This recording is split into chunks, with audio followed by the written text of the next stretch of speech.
जय गुरु जी संगत जी। गुरु जी इस रहमत चैनल पे आप सभी संगत का स्वागत है। आज का सत्संग बहुत ही खास और बेहद ही प्यारा सत्संग है। गुरु महाराज की पुरानी संगत अनीता आंटी का सत्संग फरीदाबाद की संगत है। और संगत जी यकीन मानिए, ये संगत का सत्संग सुनकर आप सभी को आपके बहुत सारे प्रश्नों के उत्तर आज ज़रूर मिलेंगे।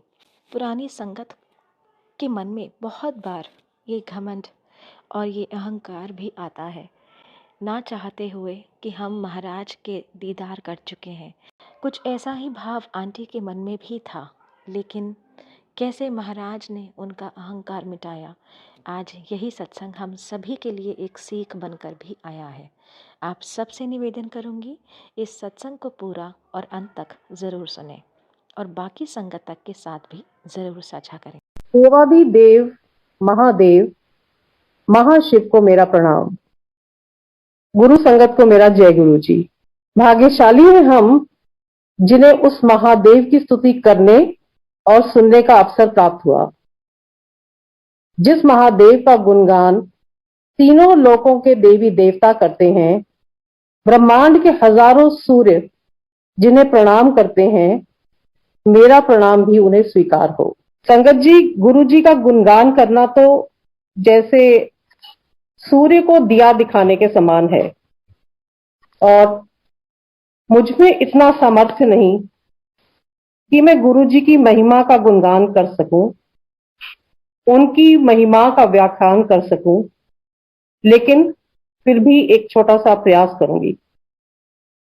गुरु जी, कोई भूल चूक हो तो मुझे माफ करना। ये बात 1999 की है। उस समय मेरे हस्बैंड, मैं और बच्चे सऊदी अरेबिया में थे। मेरे हस्बैंड और मैं वहां कार्यरत थे। मैं और मेरे बच्चे समर वेकेशंस में हर साल इंडिया आते थे। मेरे पेरेंट्स जो फरीदाबाद में थे, वो गुरुजी की शरण में थे, वो गुरुजी से जुड़ चुके थे। हम छुट्टियों में उन्हीं के पास आते थे। 2-3 दिन के लिए हम दिल्ली गए, जहां मेरी सिस्टर रहती हैं, और वहां पे भी वीकेंड हम उनके साथ बिताने के लिए गए।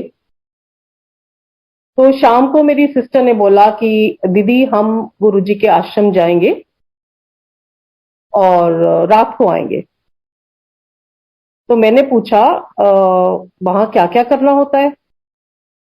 उन्होंने कहा, कुछ नहीं, हम दरबार में जाएंगे, गुरुजी को मत्था टेकेंगे, उनकी ब्लेसिंग्स लेंगे और भजन सुनेंगे, शब्द सुनेंगे, और फिर लंगर होगा और वहां हम ध्यान लगाकर बैठेंगे। ठीक है, मैंने कहा। मन में सोचा कि मुझे इतना ज्यादा स्पॉन्डिलोसिस की प्रॉब्लम है और 2-3 घंटे जमीन पर बैठना बड़ा मुश्किल हो जाएगा, मसल स्पाज्म तो जरूर हो जाएगा। पर क्योंकि मेरी सिस्टर की सारी फैमिली जा रही थी, तो मना करने का सवाल ही नहीं था। और सिस्टर ने ये भी बताया कि शबद कीर्तन के बाद लंगर प्रसाद होता है, इसलिए हम लेट हो जाएंगे। मैंने भी सोचा कि चलो चलते हैं, ड्राइव हो जाएगी और एक पिकनिक भी हो जाएगी। ये थे हमारे थॉट्स जब हम अभी गुरुजी के साथ जुड़े नहीं थे, गुरुजी के मंदिर पहली बार जा रहे थे। एम्पायर स्टेट पहुंचे तो जैसे ही दरवाजे के अंदर हमने प्रवेश पाया, तो इतनी ठंडी हवा का एक झोंका सा आया, बहुत पॉजिटिव वाइब्स लग रही थी। अंदर गए तो गुरुजी की गद्दी पे हमने भी माथा टेका और बैठ गए। गुरुजी का दरबार बड़ा भव्य था और जेंट्री भी बड़ी एलीट थी। कुछ देर में गुरुजी आए और हम सब खड़े हो गए। मैं भी देखने लगी, जी कौन से गुरुजी हैं। क्या गुरुजी के चेहरे पे तेज था, इतनी मोहिनी सूरत थी गुरुजी की। और गुरुजी का चोला तो बस देखते ही था। जिस तरह सारी संगत ने किया, गुरुजी के जाके माथा टेका और ब्लेसिंग्स ली, और फिर मैं भी बैठ गई। संगत जी शब्द चल रहे थे, पर जैसे शब्दों में दिल नहीं लग रहा था, क्योंकि समझ में भी नहीं आ रहे थे। सच पूछिए तो शायद मैंने समझने का एफर्ट भी नहीं किया था। आंखें चारों तरफ घूम रही थी, कभी मैं संगत को देखती तो कभी गुरुजी को निहारती। ये एक तरह का मेरा मैटर, जैसे कहते हैं ना कि बहुत ही भौतिक दुनिया में थी मैं। और जब शब्द कीर्तन खत्म हुआ तो लंगर की टर्न आई। लंगर बड़ा स्वाद लगा, बिल्कुल अमृत के समान पहली बार लगा। और सबसे देखकर मुझे ये अच्छा लगा कि वहां पे सब लोग मिलकर, एक ही थाली में 4 लोग मिलकर खाते हैं। गुरु के दरबार में कोई बड़ा नहीं, कोई छोटा नहीं, कोई हिंदू नहीं, कोई मुस्लिम नहीं। और फिर आया टाइम गुरुजी से विदा लेने का। हम सबने गुरुजी से विदा ली।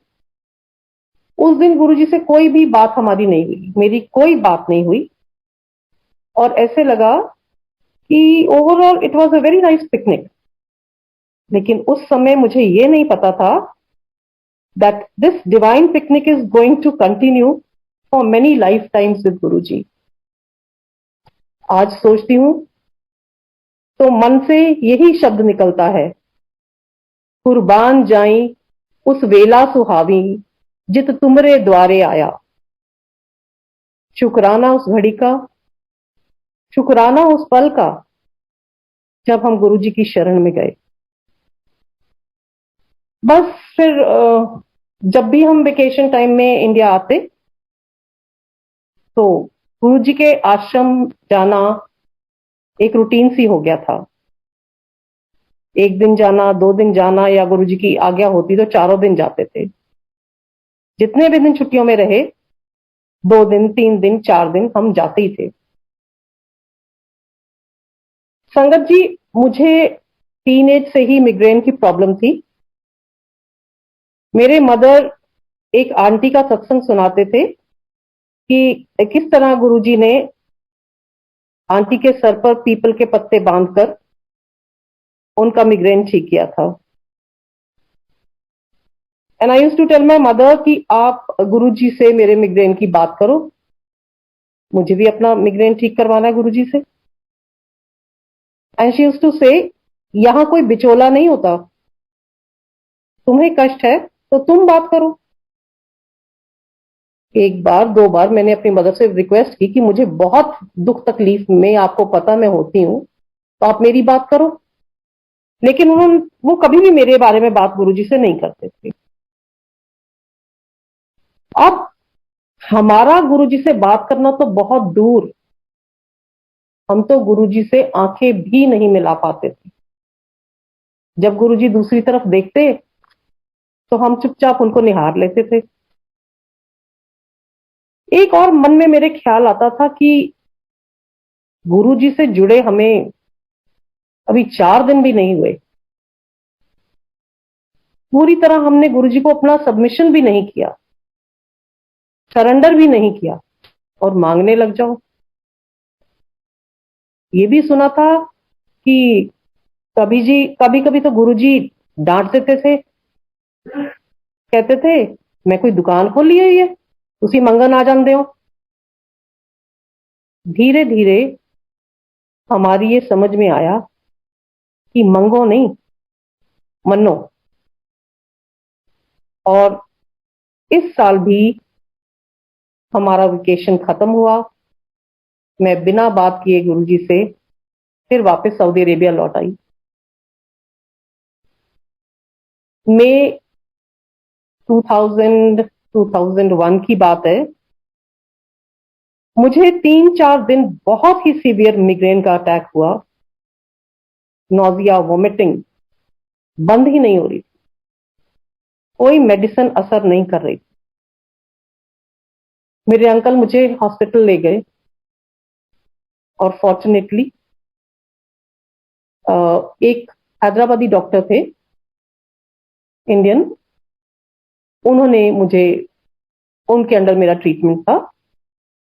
तो उन्होंने मेरी सारी बात बड़ी इत्मीनान से सुनी and he I think he developed a very soft corner for me because उनकी सिस्टर को भी इसी तरह मिग्रेन होता था। उन्होंने अपनी सिस्टर को भी इस तरह पेन में तड़पते देखा था। उन्होंने मुझे कहा कि मैं आपको एक इंजेक्शन दूंगा, ये एक नया इंजेक्शन है और आप फार्मेसी से जाके ले आए। हमने फार्मेसी से वो इंजेक्शन खरीदा, काफी एक्सपेंसिव इंजेक्शन था। मैं लेकर डॉक्टर साहब के रूम में गई तो उन्होंने मुझे समझाया कि इस इंजेक्शन को मैं आपको आधा दूंगा इस टाइम के लिए, फॉर द फर्स्ट टाइम, और आप अंडर ऑब्जर्वेशन रहेंगे फॉर हाफ एन आवर।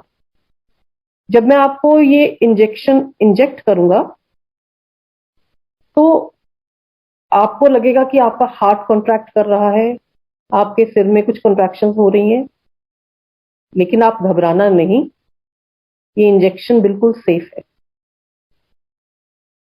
और जब उन्होंने मुझे ये इंजेक्शन दिया तो it took around 5 minutes to inject. उस इंजेक्शन को लगाने में ही शायद 5 मिनट लगे थे, क्योंकि वो शायद ऑयल बेस्ड इंजेक्शन था। और आधा घंटा ऑब्जर्वेशन के बाद मैं बिल्कुल ठीक थी, काफी दर्द कम हो चुका था और हम घर के लिए चल पड़े, मैं और मेरे अंकल। रात भर मैं सोचती रही कि हर हफ्ते मुझे माइग्रेन होता है, अगर इसी तरह हॉस्पिटल जाकर इतना एक्सपेंसिव इंजेक्शन लगवाकर जीना है तो ये क्या जीना है। बच्चे मेरे छोटे हैं, मेरा जॉब है, मेरे घर का काम होता है, और दिस इज नो लाइफ। और इस बार अब मैं जब गुरुजी के पास जाऊंगी तो मैं गुरुजी से जरूर अरदास करूंगी कि गुरुजी मेरा माइग्रेन ठीक कर दो। Sangat ji, this was somewhere at the back of my mind. और 2 दिन 3 दिन दिन बीतते चले गए। एक दिन अचानक मुझे रात को ड्रीम आता है कि मैं छोटे मंदिर एम्पायर स्टेट में गुरु जी के सामने नील डाउन करके बैठी हूं, हाथ जोड़कर, और मैंने गुरु जी से सपने में कहा, गुरु जी मेरा माइग्रेन मुझे बहुत तंग करता है। तो गुरु जी ने अपना राइट हैंड खड़ा कर दिया, आशीर्वाद के रूप में था वैसे तो, लेकिन वही, क्योंकि अभी तक हमने पूरी तरह सरेंडर नहीं किया था, मैंने पूरी तरह से सबमिशन अपना गुरुजी को नहीं किया था, मन में अभी भी कहीं इफ्स एंड बट्स थे, और मैं सपने में ही गुरुजी के आगे नील डाउन करके सोच रही हूं, उस आंटी को तो पीपल के पत्ते बांधे थे गुरुजी ने, मुझे हाथ दिखा दिया। ये हमारी छोटी सोच, ये होती है जब सबमिशन नहीं होता, हम कंपेयर करते हैं। और गुरुजी तो जानी जान है, बहुत आगे की सोचते हैं। वो दरअसल गुरुजी ने मुझे ब्लेस किया था। संगत जी, उस समय हमें ये नहीं पता था, मुझे एटलीस्ट, कि ये स्वप्न दर्शन होते हैं। और मैंने देखा कि सुबह उठी तो मुझे ये पूरा ड्रीम ऐसे का ऐसे याद रहा, जबकि सुबह उठने पर हम लोगों को ड्रीम्स याद नहीं रहते। हाँ, और कुछ ऐसा भी नहीं था कि मैं अपने अंकल को बताती, लेकिन कुछ दिन बाद मैंने धीरे धीरे ऑब्जर्व किया कि माइग्रेन की इंटेंसिटी, माइग्रेन की ड्यूरेशन धीरे धीरे कम होने लगी। वो माइग्रेन जो एक हफ्ते में मुझे 4 बार रहता था, 4 दिन रहता था, हर हफ्ते होता था। अब वो कभी 15 दिन में 2 दिन के लिए होता था, बाद में 1 महीने में 1 दिन के लिए होता था, और छोटी सी मेडिसिन खाने पर भी वो ठीक हो जाता था। तो ये था कि गुरुजी हमारे थॉट्स भी पढ़ लेते हैं। हमें कभी गुरुजी से मांगने की जरूरत नहीं पड़ी। लख लख शुक्राना गुरुजी, आपका लख लख शुक्राना। जब मैं नेक्स्ट टाइम इंडिया आई तो मैंने गुरुजी को बोला कि गुरुजी, आपने मेरा माइग्रेन ठीक कर दिया, थैंक यू गुरुजी। उस समय मुझे बड़ा क्लियरली याद है कि छोटे मंदिर में गुरुजी किचन के पास और अपने रूम के इन बिटवीन खड़े थे, और जब मैंने उनको शुक्राना किया तो बड़ी प्यारी सी मुस्कान गुरुजी ने मुझे दी और बोलते हैं, अगे अगे देख की हुंदा है। थैंक यू गुरुजी, बहुत बहुत शुक्राना आपका। अब मैं आपको बताऊंगी, दिसंबर 2001 में मेरे मदर, जिन्हें गुरुजी ने न्यू लाइफ दी थी, शी पास्ड अवे इन दिसंबर। कुछ दिन बाद हम अंपायर स्टेट गए तो गुरुजी ने बोला मेरे फादर को कि कल आप प्रसाद लेके आना। मैं यहां बताना चाहूंगी कि संगत जी, जब हम लोगों के घर में बर्थडेज, एनिवर्सरीज या कोई भी खुशी का मौका होता था, तो हम अपने गुरु परिवार के साथ मनाने के लिए 5 किलो 7 किलो मिठाई ले जाते थे, जो गुरुजी ब्लेस करते थे और संगत में बढ़ती थी। लेकिन मिठाई बहुत आने लगी थी तो गुरुजी ने कहा कि ऐसा है कि सारी संगत मिठाई नहीं लाएगी, जिसको मैं आदेश दूंगा वो ही लाएगा।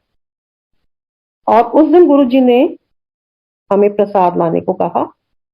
हम प्रसाद लेके गुरुजी के मंदिर में गए, और जैसे ही गुरुजी ने प्रसाद मेरे हाथ में रखा, साथ में ही मेरे फादर के हाथ में एक इनविटेशन कार्ड दिया और बोले चलना है। सिर्फ 2 वर्ड्स बोले, चलना है। कोई क्वेश्चन नहीं अराइज होता था कि पूछ ले गुरुजी से, गुरुजी कहाँ चलना है, क्या है, बिल्कुल भी नहीं।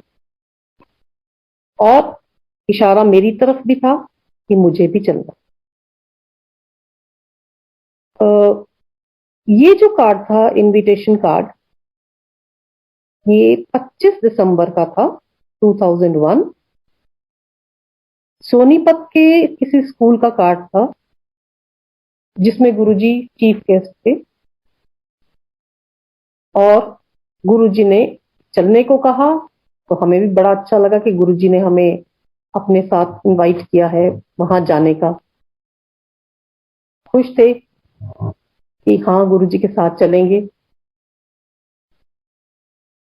वो इनविटेशन मिला ही था, और 25 तारीख अभी दूर थी कि गुरुजी ने एक इनविटेशन मुझे और दे दिया। उन्होंने कहा कि तू मेरे कोल जलंधर आना है और मेरे नाल न्यू ईयर मनाना है। और कह के वो मेरे हाव भाव पढ़ रहे थे, क्योंकि मेरे मुंह से जी गुरुजी नहीं निकला था। मैं अपने मदर बीमार थे, फिर शी एक्सपायर्ड। मैं 1 महीने की इमरजेंसी छुट्टी लेकर आई थी। इमरजेंसी छुट्टी के बाद अगर हम ज्वाइन नहीं करते तो बट नेचुरल सर्विसेज टर्मिनेट हो जाती। गुरुजी ने एकदम बोला, मेरे हस्बैंड का नाम लेकर, पलटे नु कह दे और स्कूल च टेलीग्राम पा दे, स्टक अप, नॉट कमिंग। गुरुजी जानी जान थे। उनको पता था कि अगर ये नहीं जाएगी तो इसकी जॉब चली जाएगी। इसीलिए मेरे मन में इफ्स एंड बट्स थे। अब हम 25 दिसंबर को सोनीपत गए गुरुजी के साथ। उस स्कूल में अराउंड 3000 स्टूडेंट्स एंड स्टाफ था, जहां पर गुरुजी चीफ गेस्ट थे। दिल्ली की संगत, पंजाब की संगत, चंडीगढ़ की संगत, सारी संगत आई हुई थी। बहुत बड़े मैदान में ये सेलिब्रेशन हो रहे थे। गुरुजी ने 5000 उपस्थित जो लोग थे और जो संगत थी, 2 घंटे के अंदर अंदर उन सभी को अपने हाथ से प्रसाद दिया। संगत जी, कोई ऑर्डिनरी गुरु या महापुरुष ऐसा नहीं कर सकता। वो तो महाशिव थे, जिन्होंने अपने हाथ से वो अमृत प्रसाद सबको दिया। इसके बाद गुरु जी के लिए, गुरु जी के भोजन के लिए व्यवस्था थी, जो उस स्कूल के ओनर थे उनके घर पर, और कुछ संगत भी उनके घर पर उनका लंगर था। हम भी उनमें से थे। हमने लंगर किया और उनके हॉल में बैठ गए।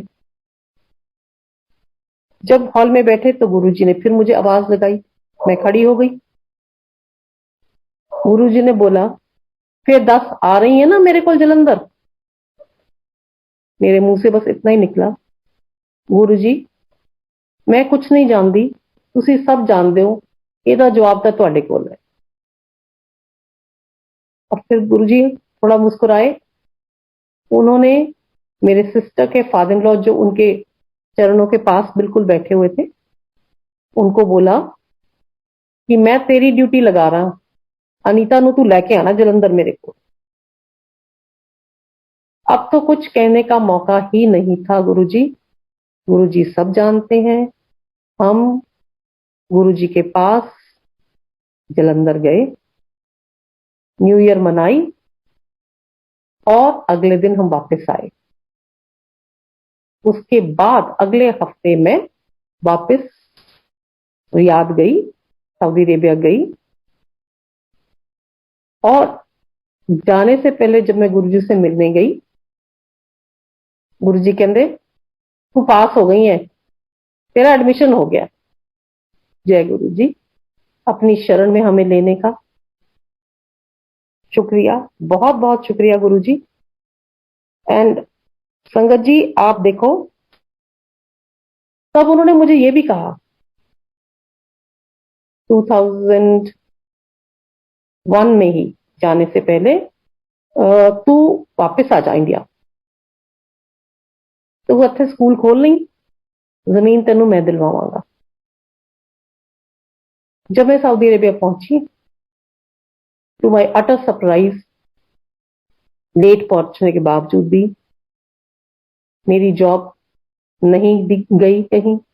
मुझे मेरी पेमेंट भी मिली, जो कि बहुत ही एक बड़ा अजूबा था। कभी ऐसा नहीं हुआ था, लेकिन मुझे नहीं पता क्या रीजन था, कैसे था, मेरी जॉब इंटैक्ट, मेरे को सैलरी भी मिली। And I was really really so grateful to Guru ji. गुरु जी आपके बिना और ये कौन कर सकता है। इन 2003, जैसा गुरु जी का आदेश था, हमारी फैमिली इंडिया वापस आ गए और फिर फरीदाबाद ही रहे, क्योंकि मेरे हस्बैंड की जॉब पहले भी यहाँ थी और अब फिर यहीं पे थी। मेरे फादर फरीदाबाद में थे, जिनके लिए हम वापस आए थे। गुरु जी के दरबार में जाना, एम्पायर स्टेट जाना एक रूटीन था हमारा।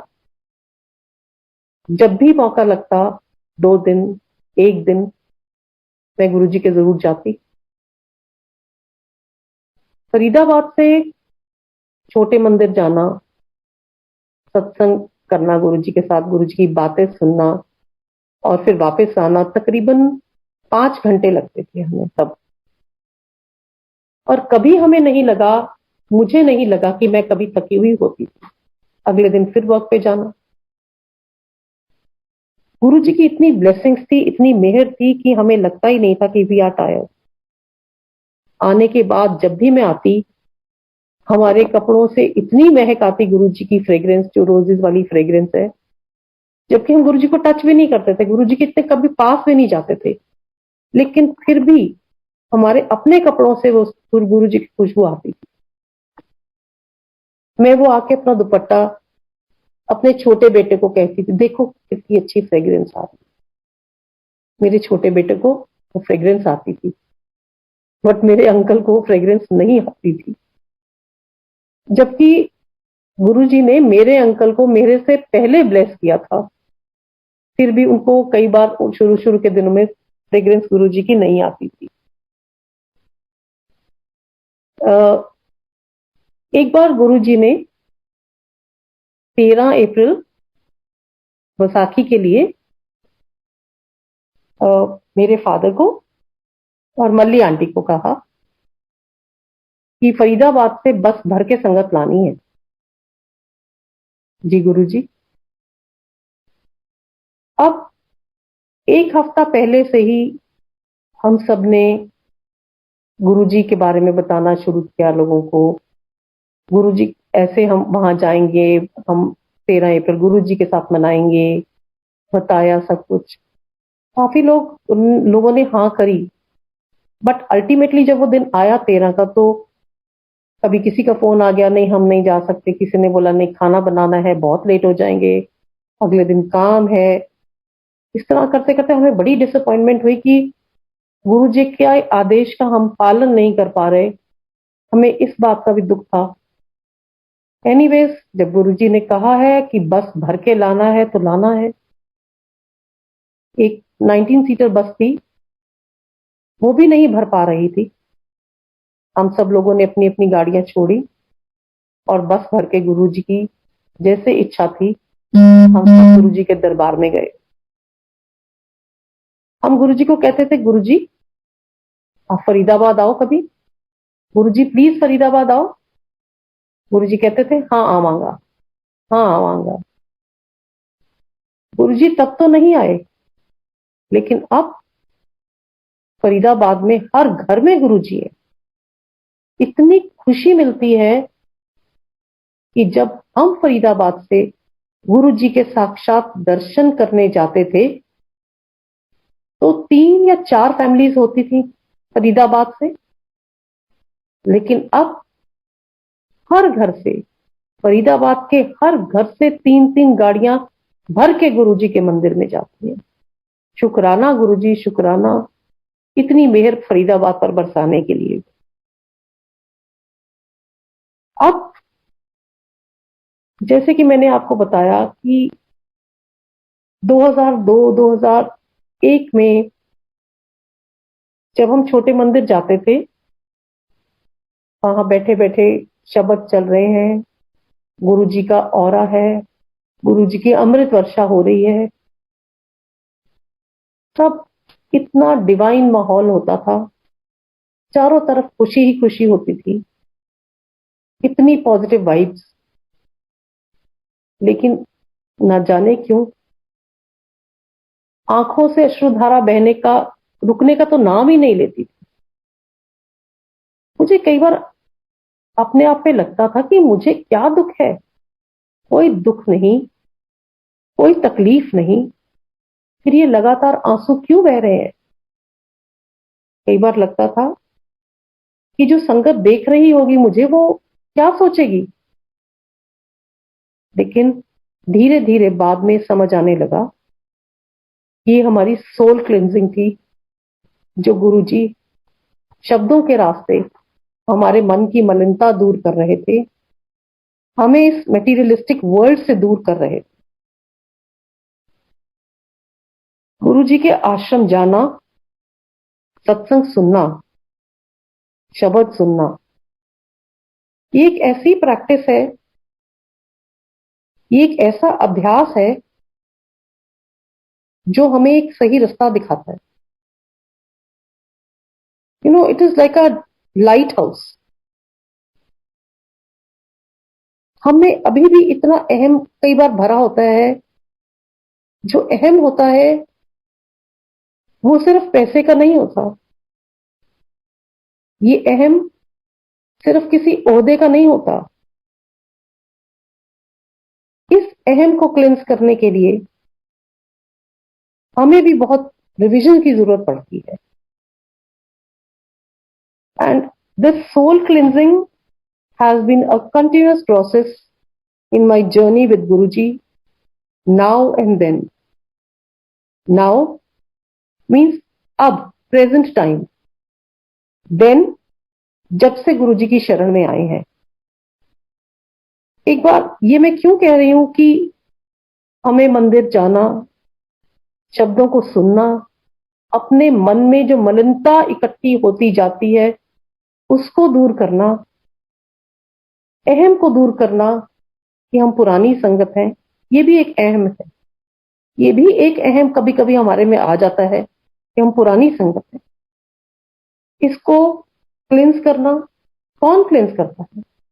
गुरुजी क्लिंस करते हैं इसको, अपने मंदिर में बार बार बुलाकर, हर हफ्ते बुलाकर, शब्द सुनाकर हमारी एक रिवीजन कराते हैं। हम अभी भी बहुत नासमझ बच्चे हैं आपके गुरुजी, जिन्हें बहुत ही रिवीजन की जरूरत पड़ती है। ऐसे ही एक वाकया मेरी जिंदगी में हुआ जब गुरुजी ने मुझे भी सबक सिखाए और सही राह दिखाई। ये आज से 7 साल पहले की बात है। फरीदाबाद में ही एफसीआई के गोडाउन्स के पास एक हॉल में सत्संग का आयोजन था।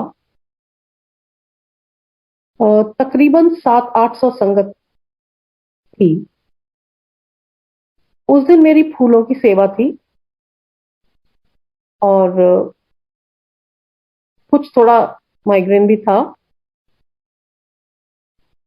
मैं थोड़ा लेट भी गई और थोड़ा सेवा करने को दिल भी नहीं था। मुझे सेवादार आंटियों ने बोला कि आंटी आपकी तबीयत ठीक नहीं है, तो आप अपनी मेडिसिन ले लीजिए और आप बैठ जाइए, क्योंकि शाम को हमें फिर एक सेवा पे जाना था। जैसे ही शब्द कीर्तन गुरुजी का सत्संग शुरू हुआ, मैं मेडिसिन लेकर एक चेयर पे बैठ गई। हॉल बहुत बड़ा था, जिसकी कैपेसिटी अराउंड 800 लोग थी और हॉल के तीनों side, left, right and back पे चेयर्स लगी हुई थी। और ये चेयर्स स्टेज से शुरू नहीं हुई थी, हॉल के बीच से शुरू हुई थी चेयर्स। मैं भी सेकंड थर्ड चेयर पर बैठ गई। सत्संग शुरू हुआ और 1-1.25 घंटा बीत चुका था। 2/3 हॉल भर चुका था और मेरी आंखें बंद थी। अचानक मेरी आंखें जब खुली, मेरे आगे से एक बहुत एक्स्ट्रा ऑर्डिनरी टॉल लेडी निकली। उसका उसका जो पहनावा था, उसके जो कपड़े थे, वो बहुत अनटाइडी थे, बहुत मैले कुचैले थे। उसके लेफ्ट फुट पे एक ओपन वुंड था, जिसमें से पस और खून रिस रहा था। और उसके पैरों में आधा आधा इंच मिट्टी वाले पैर थे उसके, कि जैसे बहुत दिनों से नहा ही नहीं है। क्योंकि 1-1.25 घंटा हो गया था सत्संग को, उसको, और 2/3 हॉल भर चुका था। उसको सेवादारों, अगर सेवादार उसको बिठाते तो वो पीछे बिठाते, या वो सेंटर में से गुरुजी के दरबार में मत्था टेकती जाके। पर ऐसा नहीं हुआ। वो लेडी कहीं पीछे से आई, मेरे आंखों के सामने से होती हुई आगे कहीं जाके चली गई। और उस समय मेरे को क्या थॉट आया कि मेरे मुंह से अपने आप ये निकला, गुरुजी इसका लंगर मेरे साथ ना हो। क्योंकि अभी भी हमारे थॉट्स, गुरुजी सॉरी, हम बहुत तुच्छ हैं, हमारे भाव ऐसे आते हैं। दूसरी मिनट मुझे ख्याल आया, ये दिल्ली मंदिर नहीं है जहां एक ही थाल में 4 लोग खाते हैं। फरीदाबाद में तो सबको सेपरेट प्लेट दी जाती है, और जबकि बड़ी संगत हो तो सेपरेट प्लेट में ही मिलेगा। और फिर शब्दों में मेरा दिल लग गया। लंगर जब सर्व हुआ तो मुझे सेवादार आंटियों ने कहा कि आंटी प्लीज आप नीचे जाके लंगर कर लीजिए, और फिर हम शाम को मिलेंगे, आप घर जाइए, रेस्ट करिए, शाम को मिलेंगे। मुझे भी लगा कि यही ठीक है। मैं नीचे लंगर हॉल में चली गई। संगत जी, जैसे ही मैं बैठी, वो लेडी मेरे डायगनली ऑपोजिट बैठी हुई थी। और उस दिन हमें पूरी प्रसाद, हलवा प्रसाद, आलू प्रसाद, पेठे की सब्जी और रायता प्रसाद ग्लास में मिला।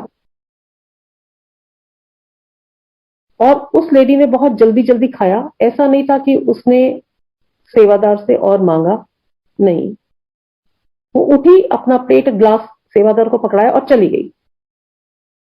सेवादार ने देखा कि उसके ग्लास में रायता प्रसाद अभी भी पड़ा है। सेवादार ने सीधा वो रायते का ग्लास मेरे रायते के ग्लास में डाल दिया। जय गुरु जी, जय गुरु जी। संगत जी, मुझे उसी समय पता लग गया कि गुरु जी ने इतनी जोर के मुझे थप्पड़ मारा है।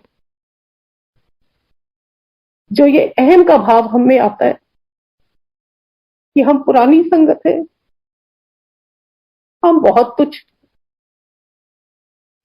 मलिनता हमारे अंदर भरी पड़ी है, और गुरु जी का शुक्राना करते हुए मैंने वो रायता प्रसाद किया। अंदर एक इतनी शांति मिली कि गुरु जी, आपने, मुझे नहीं पता, मेरे कितने रोग कटवा दिए, कितनी बीमारियां मेरे को आनी थी जो आपने इसके जरिए मुझे कटवा दी। और गुरु जी हमें कहते थे, मैं किस रूप में तुम्हारे सामने खड़ा हूं तुम्हें पता नहीं है, मैं किस जीव में हूं तुम्हें ये नहीं पता, ना तुम्हें समझ आती है। तो बार बार जो गुरु जी हमारी रिवीजन कराते हैं, हमें याद दिलाते हैं कि सही रास्ता क्या है और क्या हमारा आचरण होना चाहिए दूसरों के साथ, अपनों के साथ, पशु पक्षियों के साथ, हर जीवों में। क्योंकि हमारे परमात्मा तो, हमारे गुरु जी तो हर जीव में बसते हैं। एक बार एम्पायर स्टेट में दरबार में गुरु जी के राइट हैंड साइड गद्दी के पीछे मैं बैठी हुई थी। अरुण शौरी जी गुरु जी के चरण दबा रहे थे। शब्द चलते हैं तो ऑब्वियस सी बात है कि ध्यान लग जाता है। सडनली मुझे ऐसा लगा कि कुछ कमोशन हुआ है। जैसे ही मेरी आंख खुली, गुरु जी का हाथ ऊपर था हवा में, और गुरु जी ने हाथ पकड़ के ऐसे ऊपर से सचखंड का प्रसाद निकाला। मुझे ये सब नहीं पता था। मुझे लगा कि गुरु जी के हाथ में हवा में से एक शिवलिंग सा आया है, क्योंकि उसका रंग ऑफ वाइट था। और जैसे गुरु जी के हाथ में आया, उन्होंने वो शौरी अंकल को दिया। वो सचखंड का प्रसाद शायद खोए और मिश्री से बना हुआ था, जो कि गुरु जी के हाथ से शौरी अंकल के हाथ में जाते जाते भूर भी गया था। जय गुरु जी, जय गुरु जी। हमें तब पता लगा कि हम, हमारे सम्मुख जो है वो कोई महापुरुष नहीं है, वो सिर्फ गुरु नहीं है, वो तो साक्षात शिव है। वो सचखंड का प्रसाद थोड़ा सा कार्पेट पे भी गिर गया, जो कि गुरुजी ने इशारा किया कि जो संगत थी वो थोड़ा थोड़ा कन उस प्रसाद का ले ले। शुक्रिया गुरुजी, शुक्रिया ऐसे चमत्कार हमें दिखाने का। और इसी के साथ में, इसी के संदर्भ में मैं बता रही हूँ कि नेक्स्ट टाइम जब हम गुरुजी के मंदिर जा रहे थे, उससे पहले हम अपने सिस्टर के इन-लॉज के घर गई मैं।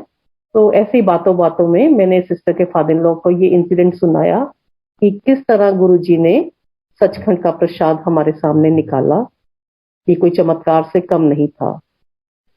तो अंकल ने कुछ दिन बाद मुझे बताया कि अनीता, जब तुमने मुझे ये गुरुजी का चमत्कार बताया तो मेरे मन में एक भाव आया कि अनीता तो गुरुजी से अभी अभी जुड़ी है और गुरुजी ने इसको इतना बड़ा चमत्कार दिखा दिया। अंकल ने कहा, ये भाव मेरे मन में आया, जैसे एक थॉट आता है और आके चला जाता है। और नेक्स्ट टाइम जब अंकल गुरुजी के आश्रम गए, गुरुजी के मंदिर गए, तो जैसे ही उन्होंने स्टेप इन किया, गुरुजी ने उनको अपने रूम में बुलाया, जिसको हम ऑपरेशन रूम कहते हैं, ऑपरेशन थिएटर कहते हैं गुरुजी का, वहां बुलाया और सिमिलरली उनको सचखंड का प्रसाद दिया। कहते, तू सोच रहा था ना कि तेरे सामने मैंने ये चमत्कार नहीं किया, ले तू भी ले। तो ये है हमारे गुरुजी, ये है साक्षात शिव। कई बार ऐसा होता था कि छोटी छोटी बातें गुरुजी की इतनी मनमोहनी लगनी, इतनी मनमोहनी लगनी। संगत जी, जो आनंद हमने उस समय उठाया है, इस वक्त की जो संगत जुड़ी है वो भी हमारे से दुगना आनंद उठा रही है, आपस में सत्संग करके, आपस में सत्संग सुन के। मैं एक दिन छोटे मंदिर में किचन और गुरुजी के रूम, आप कह लीजिए साइड बोर्ड वहां जहां पड़ा है, वहां पे मैं और मेरे फादर बैठे हुए थे। ये शुरू शुरू की बात है, जब हम मैं गुरुजी से जुड़ी थी। तो गुरुजी ने उस तरफ इशारा करके बोला, उठने के लिए बोला। तो जो भी गुरुजी को देखता उसको ऐसा ही फील होता था कि गुरुजी मेरे से बात कर रहे हैं, मुझे बुला रहे हैं। लेफ्ट देखते तब भी, राइट देखते तब भी, सबको ऐसा लगता था कि मेरे से गुरुजी बात कर रहे हैं। तो फिर उन्होंने दोबारा इशारा किया उठने का, तो मेरे फादर उठ के गए। आधे रास्ते ही वो गए थे तो गुरुजी कहते, नहीं तू नहीं, वो। उन्होंने मेरी तरफ इशारा। अब मैं उठी और गुरुजी के गद्दी की तरफ जाने लगी। तो मुझे समझ में नहीं आ रहा था कि हुआ क्या है मुझे। मैं गई, मैंने झुककर गुरुजी को प्रणाम किया। तो गुरुजी कहते, ले मेरे चरण दबा। मैं बैठ गई और मैं बिल्कुल ऑस्ट्रक थी, वंडर स्ट्रक थी। मुझे लग रहा था I am under a spell. मुझे कुछ सुध-बुध नहीं थी उस समय। जब गुरुजी को मैंने टच किया, गुरुजी के पांव छुए, तो मुझे लगा किसी बच्चे के पांव छू रही हूं। इतने कोमल, इतनी उनकी स्किन सुंदर, बेबी पिंक। वो 15-20 मिनट मेरी लाइफ के, मुझे नहीं पता कि क्या हो रहा था, क्या नहीं हो रहा था। I was totally cut off from the world. मैं कभी गुरुजी के पांव को धीरे दबाऊं, मुझे लगता था इनको दर्द ना हो। कभी मैं थोड़ा तेज दबाऊं, ये सोचकर कि शायद गुरुजी के पांव दुख रहे हैं। फिर गुरुजी ने मेरे आगे हाथ कर दिए। गुरुजी के हाथ बिल्कुल रुई की तरह, एकदम लाइट। गुरुजी ने, जिन्होंने हमारा हाथ थामा हुआ है इस दुनिया में, उनको किसी से दबवाने की जरूरत नहीं। उनको कोई दर्द नहीं था। वो हमारे दर्द, हमारे दुख, हमारे तकलीफें काटते थे इस तरह से। और हमारे सारे प्रॉब्लम, सारे दुख वो खुद ले लेते थे और अभी भी लेते हैं। हमारे ऊपर जो दुख दर्द आते हैं वो तो सिर्फ 10% है, और उसमें भी कभी कभी हम घबरा जाते हैं, विचलित हो जाते हैं। इस तरह गुरुजी के साथ जो हमने पल बिताए वो मैंने आपको बताए। गुरुजी के बाद इतना गुरुजी ने हमें सब्र सिखाया, मुझे, मेरे परिवार को, सबको। अपने से जोड़े हुए हैं हमें गुरुजी। गुरुजी ने हमारा हाथ, हमारी बाजू थामी है। हो सकता था अगर हम गुरुजी की बाजू थामते, गुरुजी का हाथ पकड़ते, तो शायद वो कहीं छूट जाता, कहीं हम डगमगा जाते। लेकिन शुक्र है उस मालिक का कि उसने हमें थामे हुआ है। हमें किसी बात की चिंता नहीं है, हमें किसी बात की फिक्र नहीं है, क्योंकि वो रब वो आज भी हमारे साथ है, वो सबके साथ है गुरु जी। एक और इंसिडेंट बताऊंगी। ये बात है 1 नवंबर 4 years बैक। हम मंदिर गए हुए थे। हम मैं और मेरे फादर, क्योंकि ड्राइव नहीं कर पाते, मेरे हस्बैंड भी रात को ड्राइव नहीं करते, तो हम गुरु संगत के साथ ही ऑलमोस्ट हर Friday and Monday Guru ji के आश्रम में जाते हैं, जो कि हमारा अभी तक का रूटीन है। वो गुरु संगत अपने फैक्ट्री के बाद हमें लेके जाते। गुरु जी की उन पे बहुत कृपा है। और गुरु जी ने एक हमारा हाथ उनको भी थमाया हुआ है। उस दिन हम गए, तो आते आते ऑलमोस्ट वाइंड अप, मंदिर वाइंड अप हो रहा होता है जब हम वापस आते हैं लंगर करके। उस दिन भी ऐसे ही हुआ, 1 नवंबर की बात है। तो मेरे फादर को कई बार गुरु जी को अर्पण किए हुए फ्लावर्स या बुके मिलता है।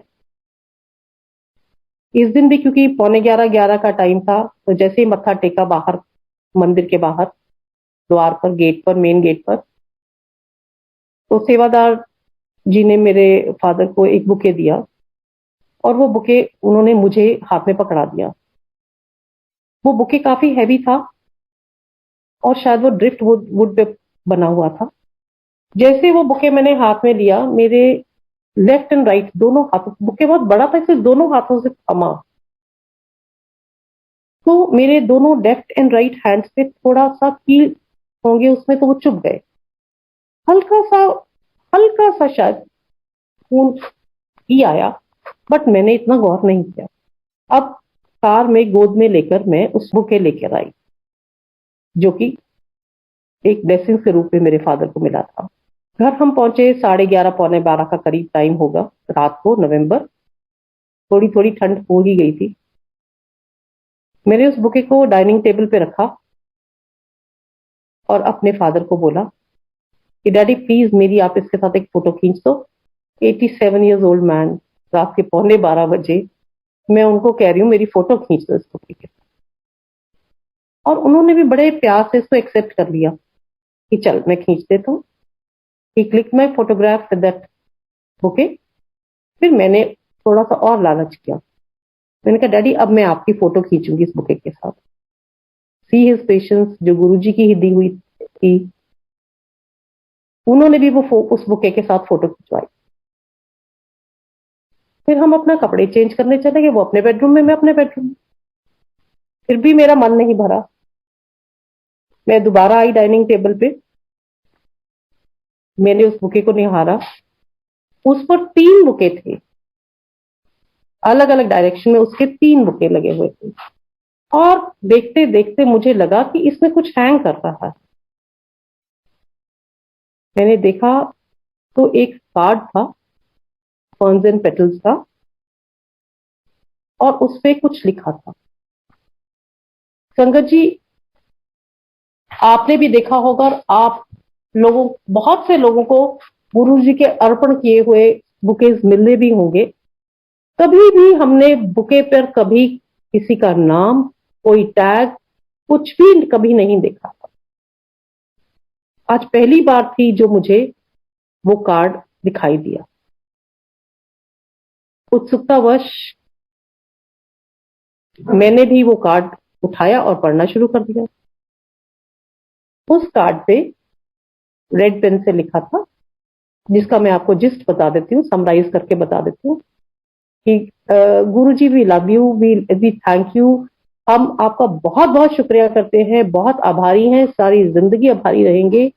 आपने हमें बहुत प्यार दिया, आपने हमें थामा हुआ है, और कियान आपका बेबी है, आपका दिया हुआ बेबी है। और शुक्रिया उन्होंने किया हुआ था। गुप्ता फैमिली से कार्ड था, और ये पढ़ा तो मेरे मन में एक विचार आया। मैंने गुरुजी से कहा, गुरुजी जब हमारे घर में बेबी आएगा ना, तो मैं भी आपको ऐसा बुके चढ़ाऊंगी। संगत जी, नोट करने वाली बात है कि मेरा बड़ा बेटा और बहू, at that time they had been married for 8 years, उनके अभी कोई बेबी नहीं था। Reason best known to Guruji और टू देम। पर दादी बनने की लालसा सब में होती है, एक चाह होती है। वो मेरे में भी थी। कई बार गुरुजी ने मुझे विजन में दिखाया था कि जब मैं ब्रिस्बेन उनके पास गई थी पहली बार, और जहां मैंने सत्संग किया था, वहां पे मुझे गुरुजी खड़े दिखाई देते थे। मेरा बेटा और बहू खड़ा दिखाई देते थे। उनके हाथ में एक बेबी था और बेबी व्हाइट कपड़ों में होता था, और उसके मुझे था कि ये बेबी गर्ल है, क्योंकि हमेशा 3 बार ये विजन मुझे हुआ, तीनों बार वो व्हाइट कपड़ों में बेबी और उसके सिर पर हेयर बैंड होता था।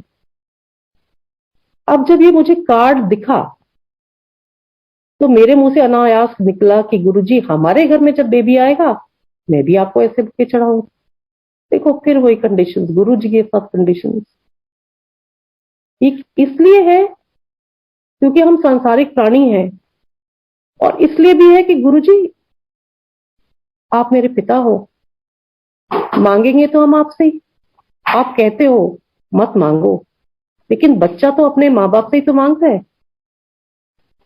और वो मैसेज देखिए, 1 नवंबर को वो बुके आया, 1 नवंबर को वो मैसेज मैंने पढ़ा, and after 21 days I get a call from my daughter in law कि ममा, हम डॉक्टर के गए थे, टेस्ट इज पॉजिटिव और मैं फैमिली ले रही हूँ।